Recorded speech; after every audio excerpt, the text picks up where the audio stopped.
From December 1st to December 24th, I will be posting daily videos. Each day, I will be making a different quilt block with you guys. I will get up, walk the dog, get myself a cup of tea and pick a quilt block.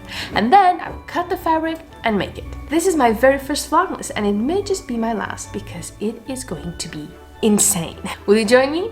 Then don't forget to tap the notification bell to make sure you do not miss out on any of the videos. I think I'm ready to start. Are you? Today we're making a rail fence quilt block.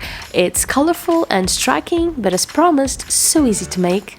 I'm pretty sure you can make this one in 5 minutes or so no excuses, okay? Quick reminder that if you want to know about the materials, the tools, and the filming gear I used for this video, you can check out the links in the description.